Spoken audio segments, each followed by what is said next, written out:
Tonight on the... No, move left. No, go back.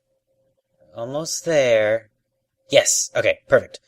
Although, this gag isn't gonna work unless you're listening in stereo. Tonight on the Commune Podcast.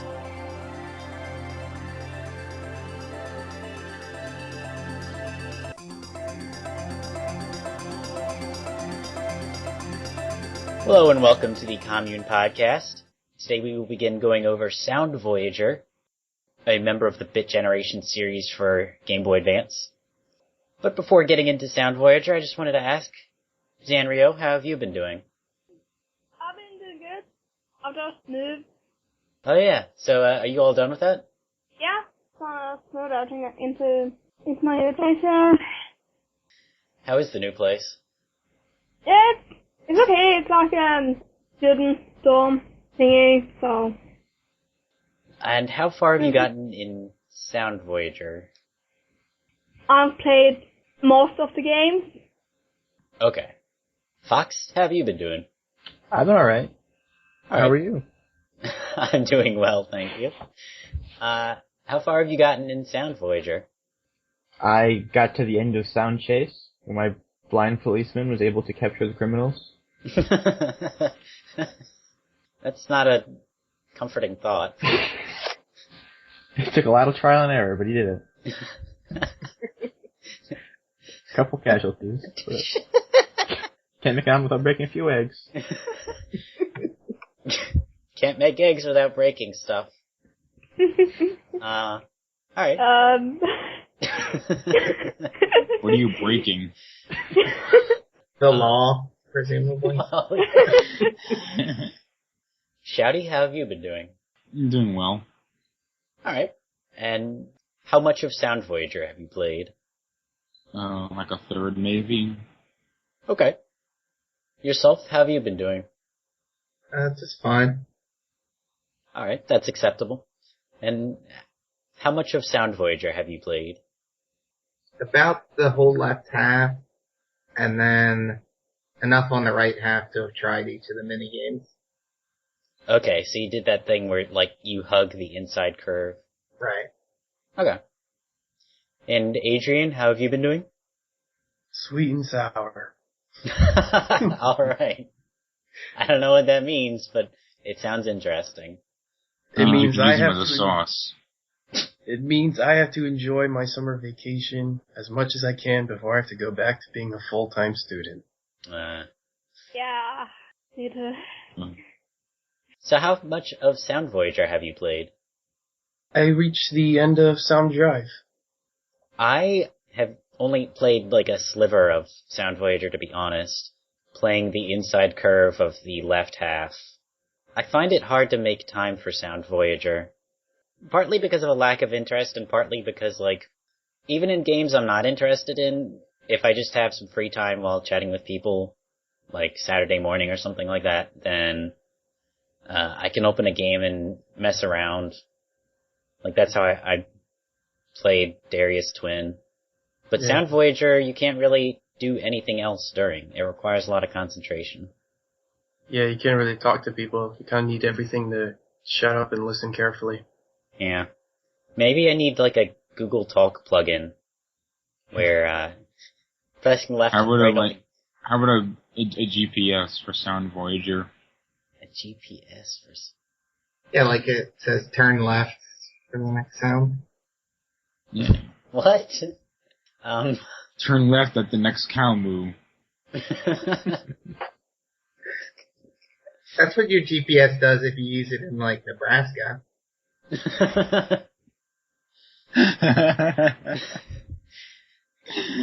That's a significant population of our listeners too.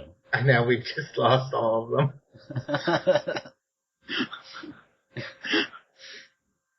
They didn't turn left when the cow mooed. So, Fox, what have you been playing lately? I wrapped up Wizardry 1, and I've been doing Okami to wash the taste out of my mouth. Is that to say Wizardry 1 was not a positive experience? It was a learning experience. It's very informative on understanding how RPGs of that era were influenced by it. Whoa, wait. Are you talking like NES Wizardry 1 or old PC Wizardry 1? IBM PC. Wow. So what is one nugget of information that you took from Wizardry? My understanding is it's trying its best to emulate the D&D experience on crappy computers, which what they got out of the D&D experience is that you should be trying to kill the player as often as you can without caring about fairness or balance. I guess being a DM was a lot funner back then. Probably. Alright. Shouty, what have you been playing lately? I just finished one of the endings for the Muramasa Rebirth first half of the DLC, where you get to play as a cat, lady, demon. This is the Vita game? Yeah.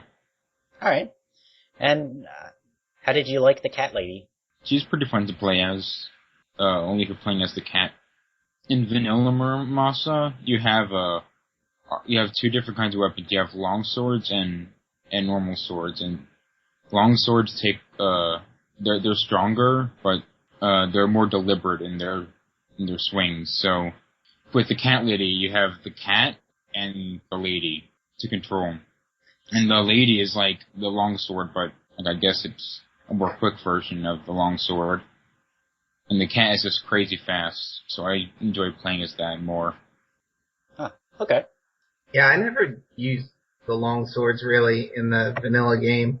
Usually they had better special attacks, so that's why they were useful to keep around. And I think they maybe had a better air combo, but generally speaking, like, fast was way more fun to play. Yeah, that's why the cat's much more enjoyable to play as. I think It's a lot more fun to... Other what? Oh, I was going to say the other thing that might have been the case with the longswords is that when they start really piling the enemies on you, the recovery time on the longsword is just too long, and it's so easy for another enemy to just jump in and hit you from behind. Whereas you don't have that problem with the fast sword. Okay. But yeah, there's nothing more cathartic than playing as a furry ball of teeth and claws. That sounds gross. So is it worth buying a Vita for? Every game on the Vita library is worth buying a Vita for. What was that platformer? That Gravity Rush? Oh, Tearaway? Yeah, Tearaway. I do want to play Tearaway. Yeah, it's fun. Ah, so you've played it too, Samuel? Yes, I recently got the Vita because GameStop had a sale, so I could get a game and the memory card for free for just the price of the Vita. So, and Tearaway was one of the games for that offer, so I got that one. Alright. Yourself, what have you been playing lately? I started up this week, the Mysterious Murasame Castle, that Japanese NES game that finally came out on Virtual Console. Too bad it's still in Japanese. That doesn't really affect it at all. I like it a lot. I guess it's more like Zelda 2 than Zelda, really, except for the top-down perspective. There's limited lives, and you're more looking to spend your time mapping out the most efficient path through a dungeon so that you can get all the power-ups without doing any extraneous rooms. Okay. So it still has exploration, even though it's ostensibly more linear because it has stages instead of a world map. So it's still got that Zelda 1 kind of flavor to it, but maybe a little more honed for combat. Yeah, because of the fact that you don't have to do puzzles, though, and you don't have a persistent map, there's just more of a memorization feel to the navigation. It's not really much it's less of an adventure and more of just straight up action game. Yeah, it's like a maze action game, I guess. Okay. Adrian, what have you been playing lately? Save me for last because I've probably been playing the most games. So yeah. Zelda's Second Quest, that's been going mixed, and I'll leave it at that. Ninja Gaiden, and that one, well, it's gotten to a point where that's also mixed too, and that might be because of what Fox was saying, where they try to make the game hard, but not really in a way that's necessarily fair. But I'll have to investigate that further to see if it is fair or not. Been playing Ys, Oath, and Felghana, and that game's great. That game's good. And lastly, been playing Super Metroid, which I just beat last week, and I had the whole commune watching, so that was a triumphant moment for me. I did not have that luxury for Metroid 1 or Metroid 2, so that was great. And now I've started Metroid Fusion. So, those are the games I've been playing. You gotta have everybody there for the glorious explosion at the end of Super. Yeah. Alright. And Sanrio, what have you been playing lately? Yeah, recently beat Rayman Origins. Oh, nice. Yes. Rayman Origins. Yeah. Wait, For is what that console? the second one or the first one? That's the first one. PS3. The first Rayman game. PS3. Oh. Yeah. So what'd you think of it? And good. It gets really hard at the end. Like, the last few levels I was stuck there for hours. Okay. Yeah. Did you get Rayman Legends yet? Yeah. I got that long ago. How much did you beat of it? I beat the last level. Oh, alright. So if you You're aware that Rayman Origins levels are in Rayman Legends, right? The Rayman Origins levels. Yeah, they're in Rayman Legends. Yeah. So if you had to choose, which game do you prefer, Legends or Origins? I'd say Legends. Alright. Soundvoyager is an audio-centric game for the Game Boy Advance. In fact, it's so audio-centric that you can play it without seeing it. Here, we're going to detail 6 of the 7 minigames from Soundvoyager and discuss how they work as simply as we can. So for this time, I just wanted to talk about the basics of Challenge and Soundvoyager, get a sense of how the game works because it's pretty unusual, and that all of the game can be played blind, without visuals. I think that's a new experience for each one of us. So Sanrio, I was wondering if you could pick one of the mini-games from Soundvoyager and just talk about how easy or hard it is for you compared to the other mini-games. Okay. Yeah, so, Home Chase, I think that's a bit harder than a lot of the other games because you have to concentrate on 2 things at once. Yeah, that is true. Usually you're just aiming towards one sound, but in Sound Chase, you have to some sounds are good, some sounds are bad. Yeah. So, you have to follow one sound, but you also have to avoid another kind of sound and concentrate on both at the same time, and that gets a bit confusing. So it sounds like the source of the challenge there is I guess you could wrap it up in the word multitasking. Yeah. Okay. Fox, I was wondering if you could pick a mini game and talk about how hard it is for you. Sure. I had some trouble with slalom. Sound slalom? Yeah. And is that one relatively easy or relatively hard? I'd say it's relatively hard, but yeah, it probably varies. Where would you say the difficulty comes from? The biggest hurdle I had was realizing that pressing A would make you go faster. For the longest part, I had just been trying to go through the slaloms, and I was doing it, but I was still failing the time, and I was wondering what the hell's going on.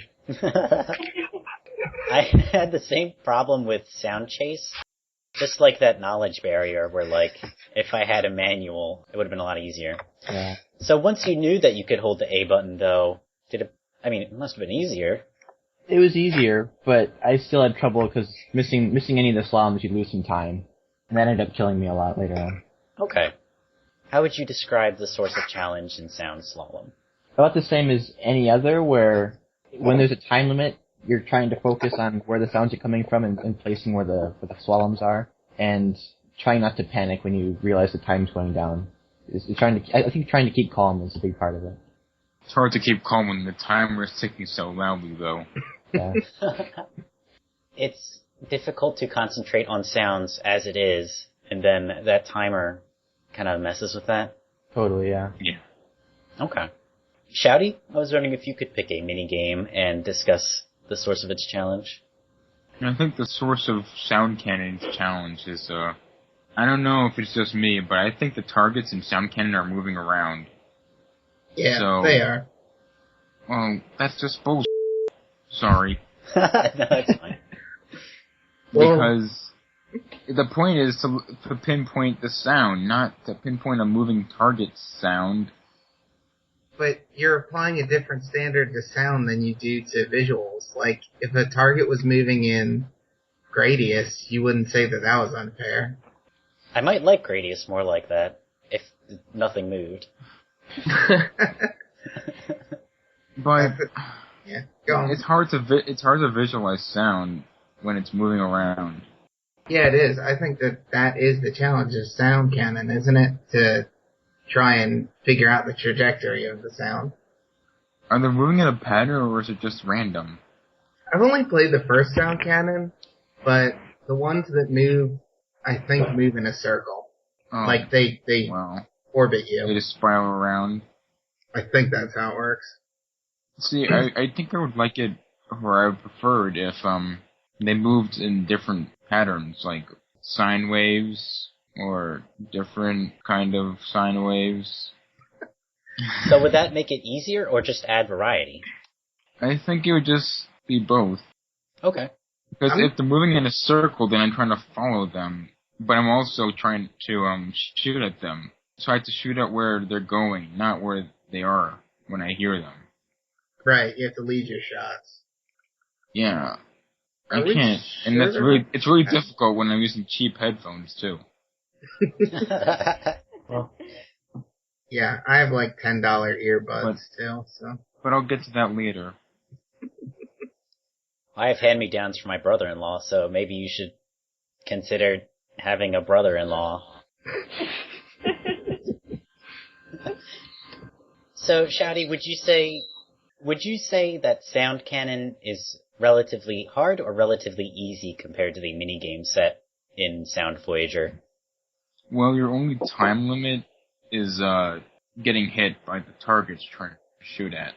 So it's really all or nothing in terms of the time limit, but compared to Sound Slalom, I'd say it's easier. Okay. So that's the only other game I played. Okay. Yourself, I was wondering, man, I need to stop leading with that. Yourself, could you name a minigame from Soundvoyager and discuss the source of its difficulty? The main minigame is Soundcatcher, which is just where you have a wide field of play and then sounds sort of scattered across it, and you just have to align your x-axis with the sound. So Soundcatcher is probably the lowest pressure of the games, because there's actually no way to lose. It'll just go on forever if you don't do what you're supposed to. But that doesn't necessarily mean it's the easiest, or at least I've had more trouble with certain Soundcatcher levels than I have with the mini games. It has the most variety and challenge. Like, the first Soundcatcher level is actually significantly easier than later ones because of the variation that they add to the sounds that makes them more difficult to pinpoint. So there's not much variety in the gameplay mechanics and how you interact with Soundcatcher, but the sounds you're listening to get very varied over the course of the game?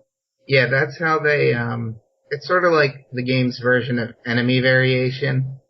It gives you patterns that are in some way more difficult to follow, or sounds that are in some way more difficult to follow, and that's when it gets hard. Like, in the farm stage, there's a mooing cow sound, and that is like an intermittent sound, so you can't just listen to the constant volume of it to track it. Ah, I see. Okay. So if you had to compare, like, the easiest Soundcatcher stage with the easiest stage from any of the other minigames, would you say it's relatively easy or relatively hard? I think it ranks somewhere in the middle. Like, I would say Sound Drive is definitely easier. Sound Cock is probably easier, but some of them are harder. Again, it's difficult to pinpoint because the challenge is a bit different, where it's a persistent challenge. And are you scored for it? I don't think you are. I think it records your best time. Oh, okay, yeah, so that's the score. So to truly compare Soundcatcher to the other games, I think you'd need to compare like a good scoring run. Yeah, because you can just play Soundcatcher forever, right? Yeah, to complete it is kind of trivial. I mean, you'll get it eventually. I think Soundcatcher, like, I don't know if I'm comfortable saying it's the easiest to complete, but it's definitely the easiest to convince myself to sit down and play, just because it's pleasant to come across the different sounds and how they all mix together, and I just never feel like having to navigate traffic. Like, that's not a pleasant soundscape for me. I like to think of Soundcatcher as the training grounds for your ears. To prepare yourself for the mini games. Yeah, that is a good way of thinking about it. I wouldn't even really say that Soundcatcher is actually the easiest, because one of the endings is actually one that isn't even listed in the Commune, which is the central one, which I think is just the hardest Soundcatcher there is. And the one thing about Soundcatcher as opposed to, Sound Chaser, Sound Drive is, whereas those things have like 5 distinct lanes, Soundcatcher is pretty analog. It's like there's not 5 lanes. It's like you can scroll through 20 different pixels or however long it is. That definitely makes it harder. And Sound Cannon, well, all of them except for the traffic ones are like that, and that definitely elevates it. Yeah. There are a couple of tricks to Soundcatcher to make it easier, although I think I might be getting ahead of the conversation at that point. Oh, yes, actually. Are we at the point where we're talking about the skill involved or not? Not yet, because, Adrian, I need you to pick a minigame and tell me what about it is hard. So the game I was playing is actually Sound Drive, and to be honest, compared to what I've heard here, it might actually be one of the simpler ones, because it's just a basic reflex test. You hear the sound. If you hear it from, both speakers in your headphones, move away, pick any way you want. If you hear it coming from the left or from the right, you're pretty much safe, so you just have to do nothing. And, don't freak out. And that's about all there is to, Sound Drive. The only thing that kept me from completing Sound Drive 3, which is the last one in the route, is that there have been moments where I swear I heard it on my left, but it still hit me anyway, so maybe the targets do actually move, or maybe my ears are just bad. You do know that there can be 2 cars at once, right? Like, there could be 2 things coming at you at the same time. Yeah, usually when that happens, it's, one comes first and then another comes, like, right after, not at the same time. I haven't experienced that. And in the moments that it did kill me, there's very clearly only one sound, not 2 of them.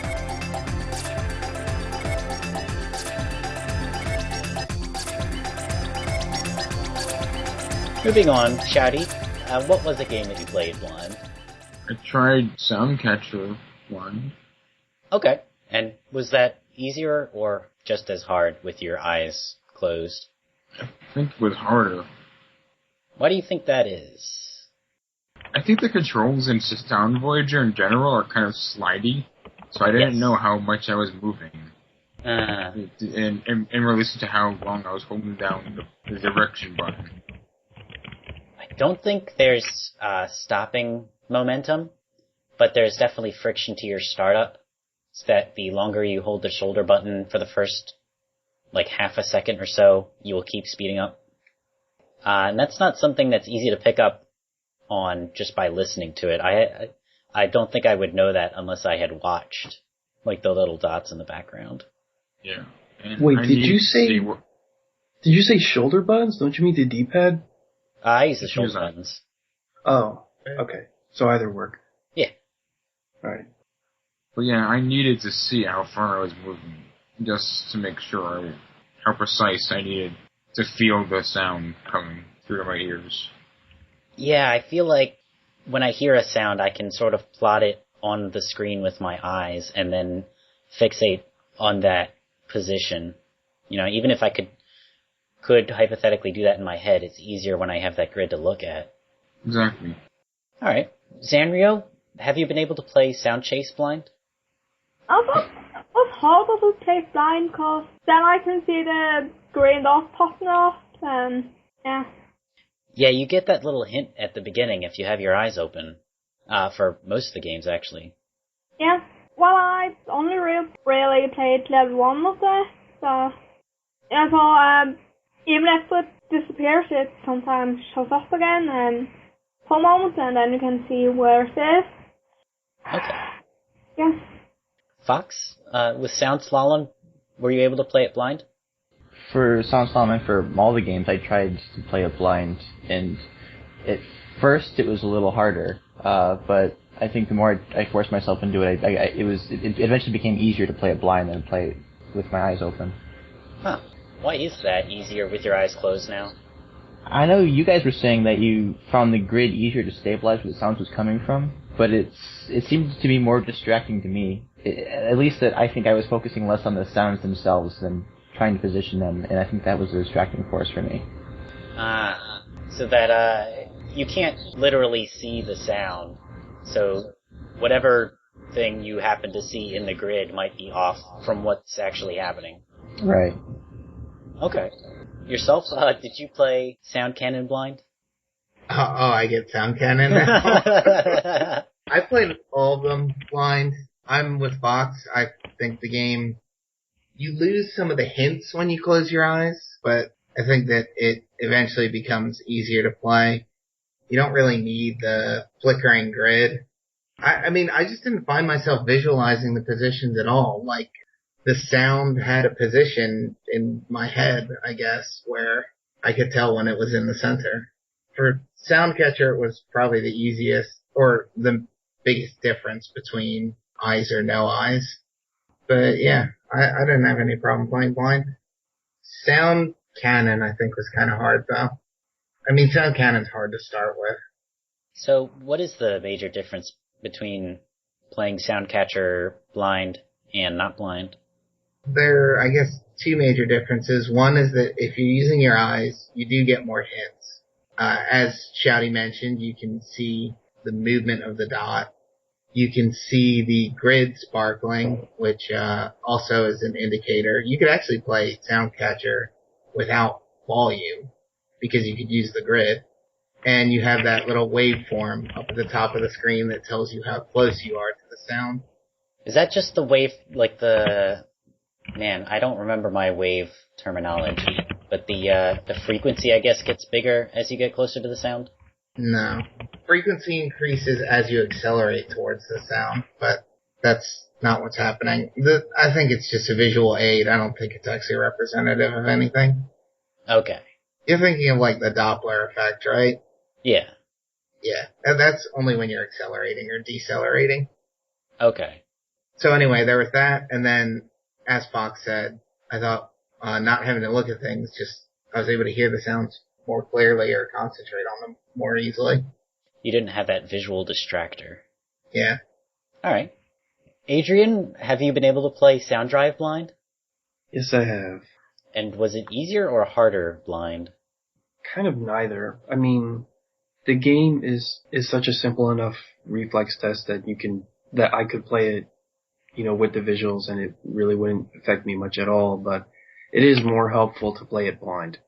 Because, for that, clarity? Yeah, as it's been mentioned, just having those visuals there can be a bit of a distractor. Because while we're used to, looking and hearing things and being able to absorb two sources of information at the same time, we're not really good at focusing on them both, where we have to trade, or we focused on one or the other. You have to pick one.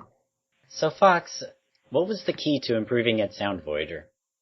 Just keeping at it, I guess. I think it's just trying to keep at it blind made me focus more on exactly what the audio cues were actually looking for, or how to differentiate between left, center, and right a little better. So it's building up that familiarity with the sounds used and also getting more in touch with what direction your ears are pointing towards. Yeah, it's definitely understanding how the Game Boy Advance is telling me where sound is coming from. Okay. Yourself, Have you improved at the game over the course of playing it? Yeah, I have.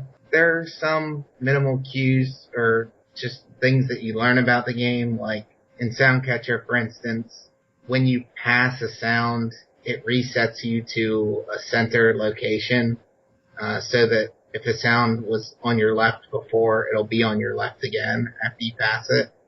Oh. There are little details like that, and like the fact that the enemies in Sound Cannon are moving.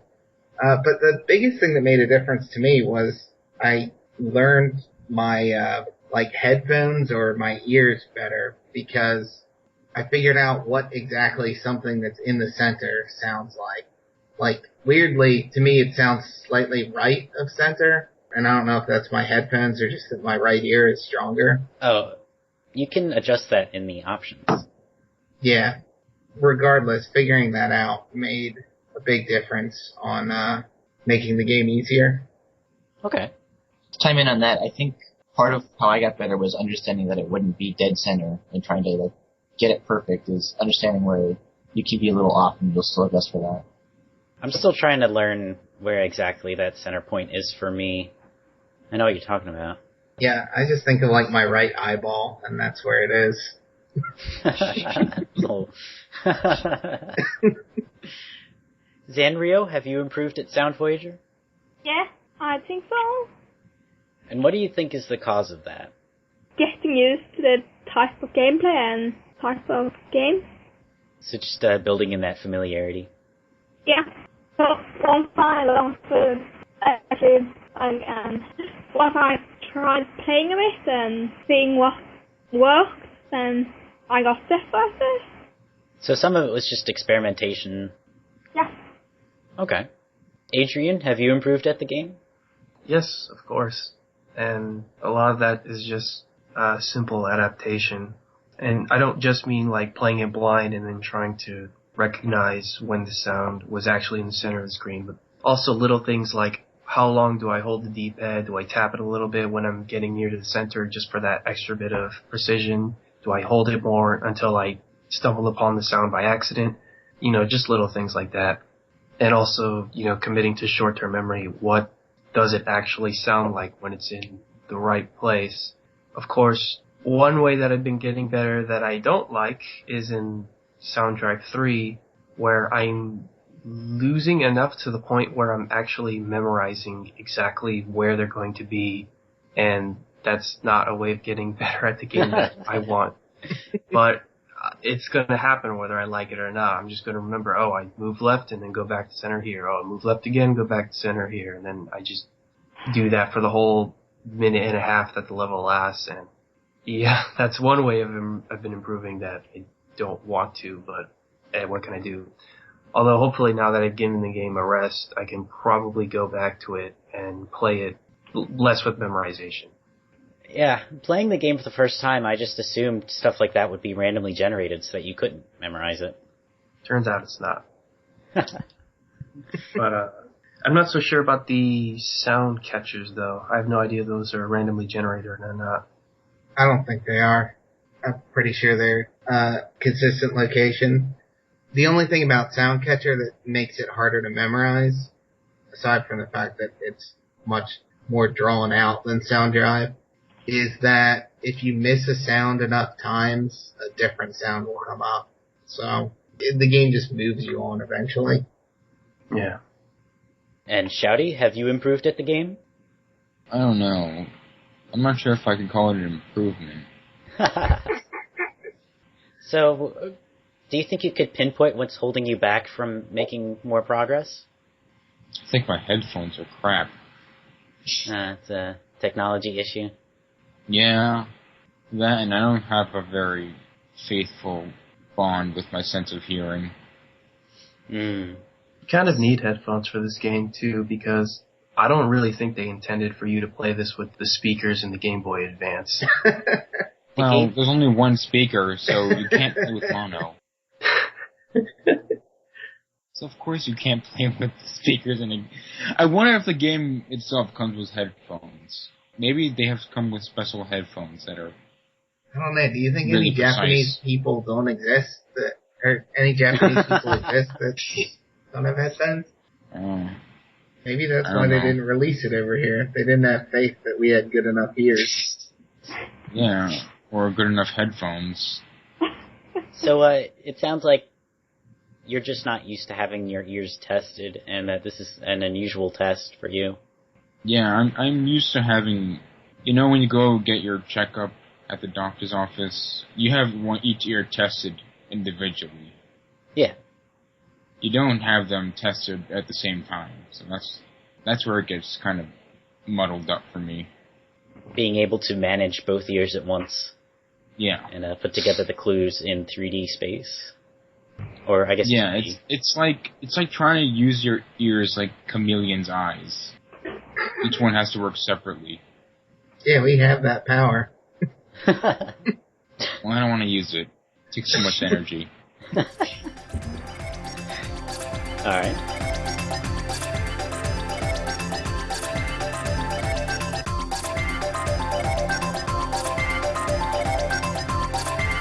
Thank you everyone for joining me for some discussion on Soundvoyager.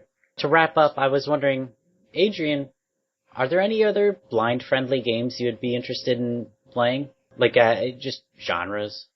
I have no idea, because, the thing with Soundvoyager is that there's not that much to say about it.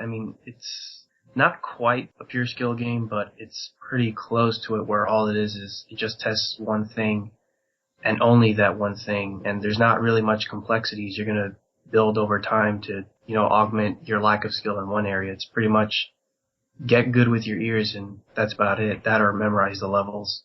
So how interested I am for other games of that kind? Not the most, but I'm all up for it. Well, just to explain things deeper, or further, that Pitchfork article talks a lot about a first-person shooter that is blind-friendly, called Swamp. Huh. Is it blind-friendly because it has a good soundscape, or do they just trial and error to the point they have the level memorized? No, it has a good soundscape, and, well, at the time of writing, it had a decent blind community. And then there was, like, a really basic visual display for non-blind people to play along. Huh.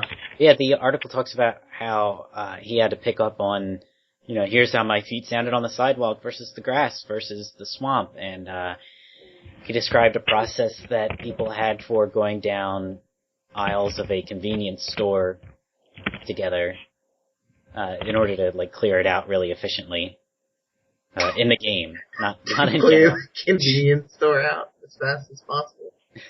Well, Are blind people robbing convenience stores? Is that what I need to be worried about? In Swamp, not in the real life. I think you would have heard about the other thing. Maybe you wouldn't. Maybe they're so good that no one knows they're blind.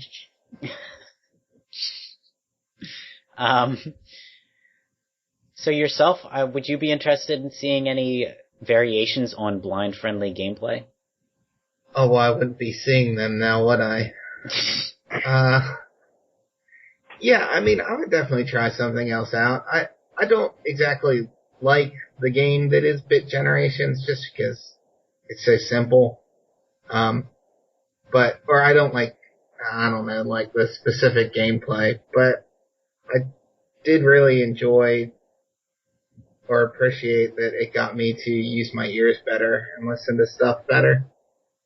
More than anything, it makes me just want to get good headphones and listen to some music. You grew as a person. Yeah, it really changed me. Fox, would you be interested in seeing any particular genre made blind-friendly? I think a lot of genres are blind-friendly as long as they can be converted to like a text-heavy format. Can you name one in particular? I'd say like dungeon crawlers. If you're just trying to like Zork, and then have everything read out to the player, then you've got a blind-friendly dungeon crawler. Yeah. I think that Pitchfork article also mentioned there was an audio-friendly version of some really old text adventure for iPhone where it does do what you just explained. Cool. So they're games on tape? Yeah. Basically, yeah. Choose your own adventure on tape somehow. Yeah, you yell at the car speakers until something happens.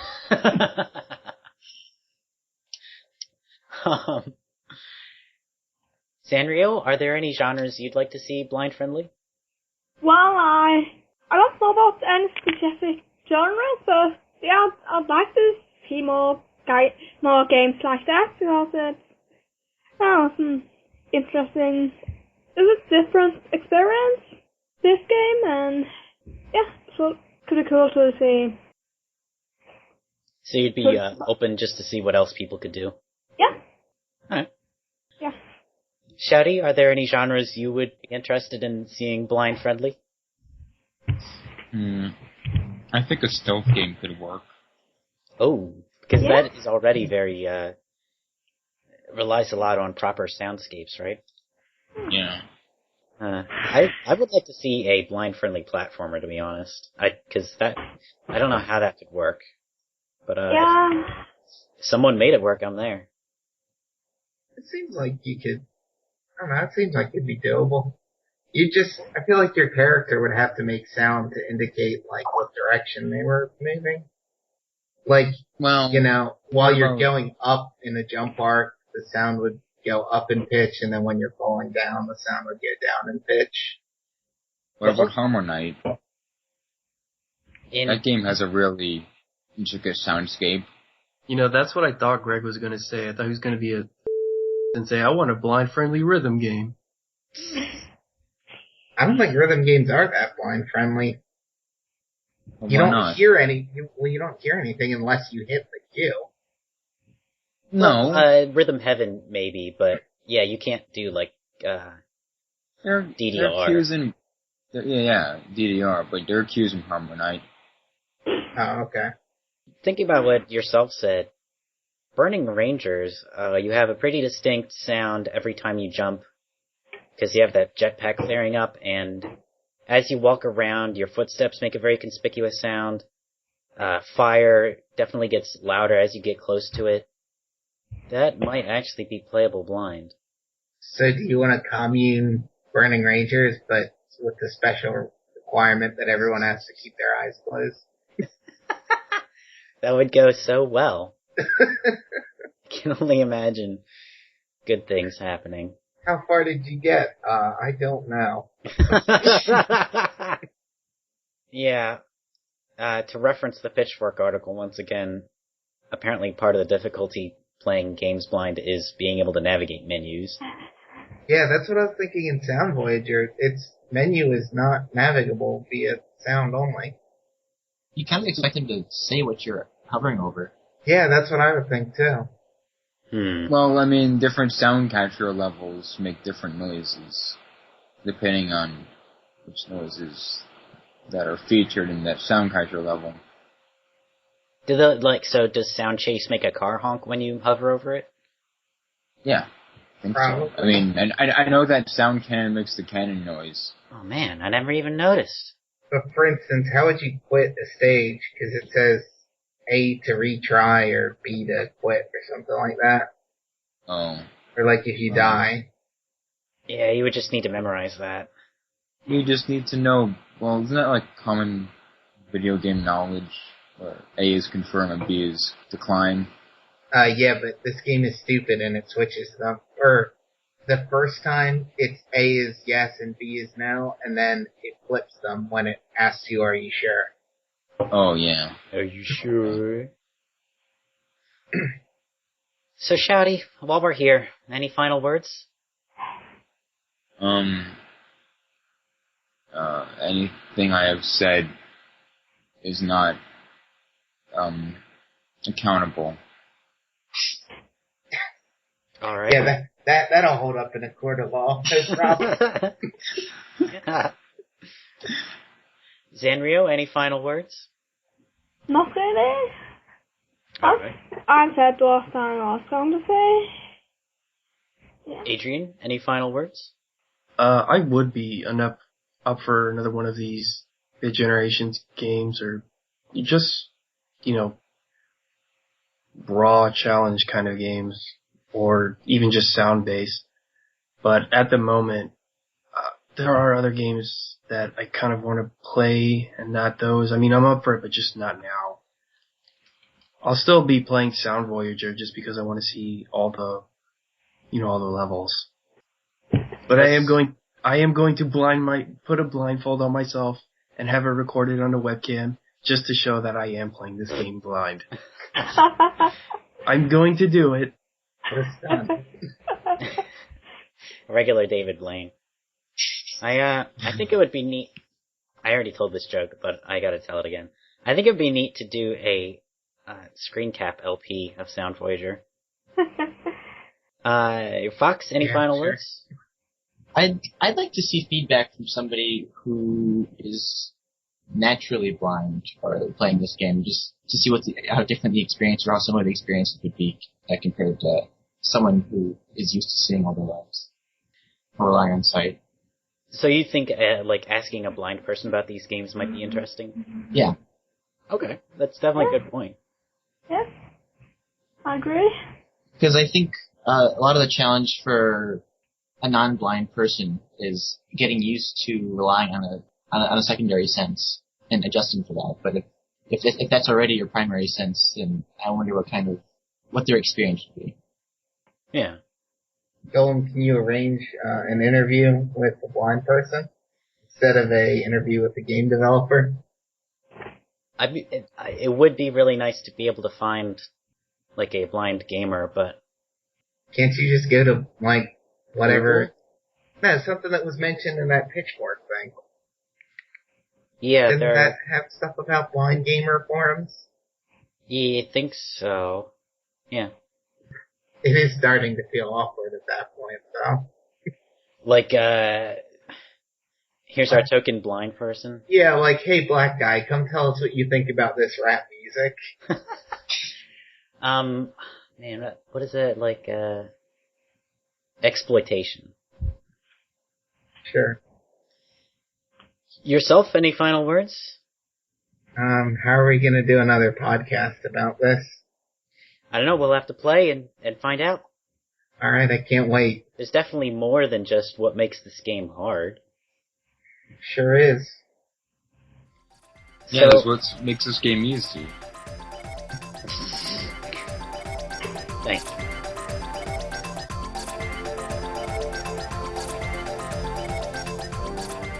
All music in this podcast was taken from Soundvoyager. That car crash sound effect is from http://www.freesfx.co.uk and its vehicle crash large glass.mp3. I leave you with this final thought.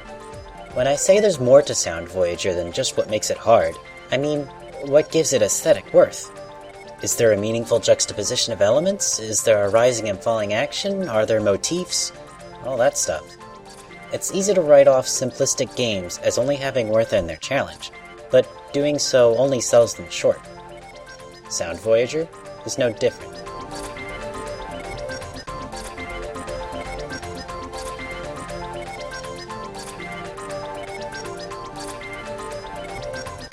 So Adrian, I just pulled Wario fan. He's bringing results back for us as we speak. How many art style games are on DSi, or how many were from the GBA games remade? So only 1-Bit Generations remake Digilux. Digidrive, yes, because he corrected himself. Oh, I actually have the art style Rotozoa or Pentazoa or whatever it's called on the WiiWare. What'd you think of it? It was hard, but that simple kind of hard. Because all it is you're just a weird, bacteria or whatever with these large tentacles, and you rotate them around, and you have to get these tentacles to hit other balls of the right color and not hit the ones of the wrong color, otherwise it, falls apart. And you make them get longer and longer, which makes it easier to hit other balls that you don't want to hit. And yeah, that's what it is. Very simple, but it's a lot harder than it looks, especially in the later levels when there's a bunch of those things coming all over the place. Yeah, the other ones aren't sound-oriented, are they? I mean, Orient certainly isn't. I have that. The concept of bit generations is just to have super simple, novel gameplay. Yeah, Not that's so what I much. thought. Yeah. Yeah. Orient's actually pretty good. It's a fun puzzle game. I mean, if you like physics puzzle games. Yeah, Pentazoa. I swear that's what it's called. I'm pretty sure it's Pentazoa. I thought it was Rotozoa, but I think I might be mixing it with Rotohex. Hang on, let me see. Rotozoa. Yeah, it's Rotozoa. Okay, it's not Pentazoa. Yeah, I only thought Pentazoa because the most you can have are 5. 5 of those tentacles. Wait, maybe I should just bring Wario Fan in and have him explain everything on the call. Let's see.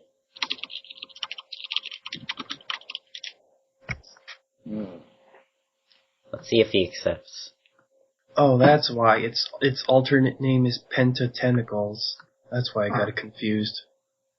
Cubello or whatever was not too great. Aw. Tentacles? I got that one because it was free, but I don't know. Enhancer, what the heck? Yeah, I guess he may be doing something, I don't know. Some people have lives. But the moral of the story is that so Wario Fan says the bit generation games that are stuck on GBA are Soundvoyager, Colorus, and Boundish. Wow, there are a lot more than I thought there were. Alright, well, thanks everyone for joining. I guess that's it for this time.